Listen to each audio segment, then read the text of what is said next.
How's it going, everyone? We are coming up on the Game Awards, and outside of the awards, which I get some people care about, but let's be honest, the reason the event is going to be gigantic is because of all of the game reveals. I'm happy for the studios that are gonna get spotlight and their awards, but as far as why a lot of people are going to be watching it, it is going to come down to the game reveals, and there's a lot of speculation as far as what is going to be revealed. There have been quite a few leaks. There have already been a lot of confirmations as far as games that are going to be there, and some speculation as well. I'll speculate about the statue at the end of this video, but mostly I do want to talk about what is confirmed, because that is what we are going into it for. Not just the confirmation, I'm talking about the game updates in general, because again, while some people care about the Game Awards and whatnot, like I said, dude, I've said this so many times, everybody has different preferences on what they like out of games. Game Awards, it's a great honor for the studios and whatnot,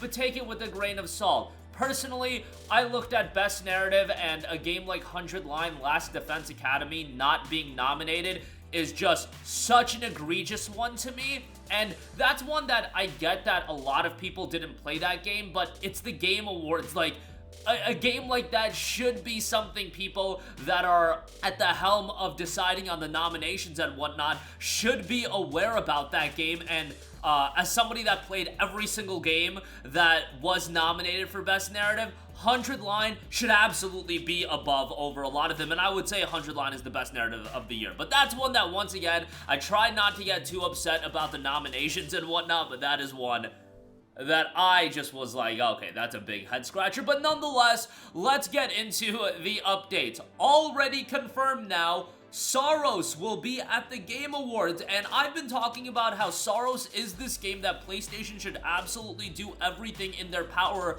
to elevate, try to establish Housemarque as this studio that, hey, they are one of the best studios on the planet, because while a lot of people liked Returnal, you have to remember that Returnal came out in early 2021.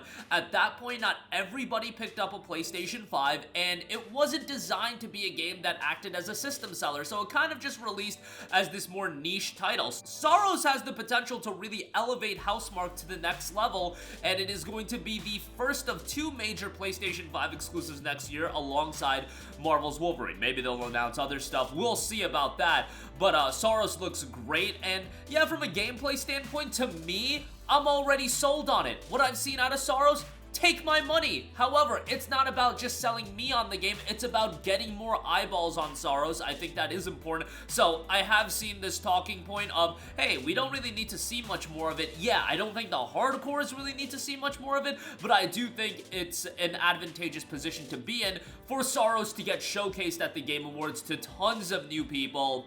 And I think this is one that it would behoove Sony to put a bit of a promotional push on and to elevate Housemarque to the next level. Let's hope it does that. Another game I'm super excited for 2026, Lego Batman Legacy of the Dark Knight. Extra security clocking in for TGA. See you all Thursday night. So it looks like we will get a brand new trailer for Lego Batman Legacy of the Dark Knight. Potentially a release date on that as well, given the fact that this is a game that was rumored to come out in the first half of the year. So if it's gonna come out in April, May, now would probably be the time that you want to announce the release date. I think that first half of 2026, a lot of that table will be set, not just at the Game Awards, but in the next couple of weeks of release dates getting announced. So I could very well see a new trailer, release date getting announced on that, and I've said it before, that's one of my most anticipated games of 2026. I think that game looks awesome, looks like a Lego game, looks like a Batman Arkham game, looks fantastic. So update on that is coming. Also confirmed, Tomb Raider will be getting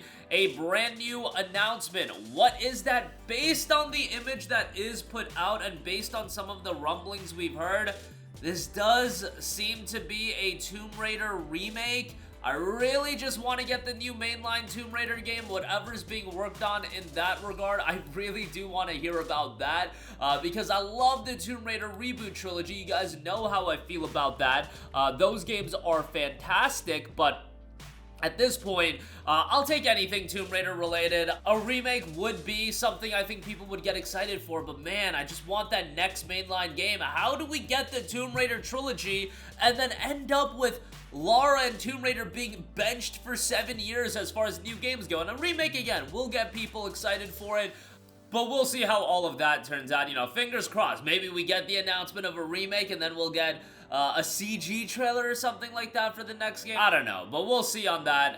We'll get some sort of Tomb Raider update. I mentioned this before, but Phantom Blade Zero will be getting its release date announced at the Game Awards. Phantom Blade Zero, I'm actually surprised that the game isn't nominated for most anticipated. I probably would put Phantom Blade Zero, as far as anticipation goes, above 007 First Light. Like, I'm really looking forward to 007 First Light, don't get me wrong, but I think Phantom Blade Zero looks outstanding, and we've seen this trend of these new IPs coming out that have just been breakout successes with games like Stellar Blade, Black Myth Wukong. I totally could see Phantom Blade Zero falling into that category and once again being another breakout title. And if you go back to my videos in 2023 when this game was initially revealed, I was like, man, we're not going to get this game for 3-4 years. It's actually coming out quicker than I expected. I was thinking more in line with 2027, but you know what? I'll take that all day long. I'm happy to be, I guess, somewhat wrong about that, just because we've seen it in the gaming world so much when these games look as good as Phantom Blade Zero does, that they take a very long time to come out, if they ever do come out. But we'll be getting a release date, and I would imagine this will be another game that'll be coming out in the first half of 2026, so another one to have on your radar. And thumbs up for it not being a Souls-like, more character-driven action games. Absolutely on board with that. Alright, now let's move on to some of the rumors and speculation. First of all, Saber Interactive Star Wars Knights of the Old Republic remake is reportedly still in development, and a KOTOR 2 remake may be on the way as well, with documents revealing it was technically on the roadmap as of March 2025.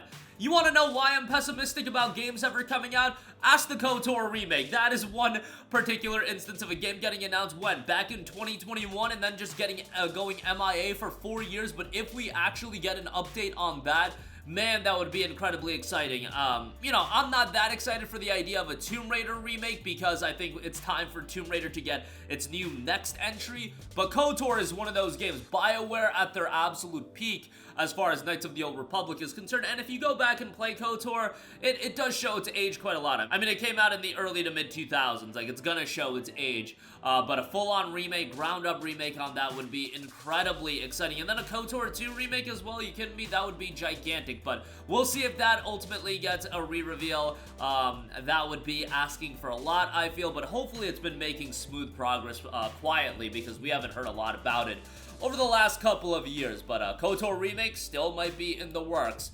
This one is pretty much the worst kept secret in gaming history. Assassin's Creed Black Flag Resynced has been rated by the PEGI ratings board. This is rumored to be coming out in March, and again, this is one of the worst kept secrets in gaming. Black Flag is getting a full-on remake.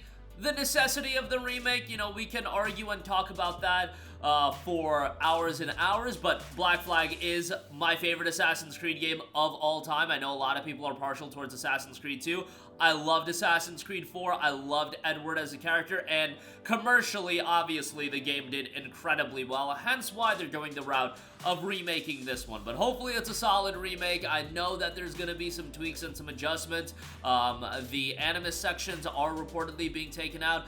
More of an emphasis on the RPG elements. I am not on board with that whatsoever. I do not vibe with the newer Assassin's Creed games as much as I did the older ones, but we'll see how it turns out. Hopefully it's done well, because Black Flag is an absolutely phenomenal game, and I'll definitely be playing that again. And then lastly, we have Statue Gate, the mystery statue that has been teased quite a lot. There have been some games that have been debunked already. There was rumors that it was Lords of the Fallen. I honestly wanted it to be Lords of the Fallen just so I could witness the disaster. I know that usually I'm super against that, like, oh, you're just wanting to see a train wreck, but could you imagine, like, this statue, people speculating, oh, it's Half-Life 3, it's a new God of War, and then it's just Lords of the Fallen 2? No slight on Lords of the Fallen. I have talked up Lords of the Fallen 2023 quite a lot, but let's be honest, Lords of the Fallen 2 would not be a Half-Life 3, a God of War, you know, games at that caliber. There is a rumor circulating that it's Divinity Original Sin 3, which kind of makes sense given that Larian put out Baldur's Gate 3 2 years ago, announcing Divinity Original Sin 3, and we know that, you know, Game Awards, oftentimes they announce games that are 3, 4, 5 years away. I'm not saying Original Sin 3 would be 5 years away, but could it be 2 years away, 2.5 years away? Yeah, I could totally see that. And they revealed Intergalactic last year, and Okami 2. So I could totally see something like Divinity Original Sin 3 getting it revealed and it not necessarily coming out next year. But we'll see how that turns out. The statue really doesn't give you a ton to work with, but you know, it's been something that people have been speculating quite a lot.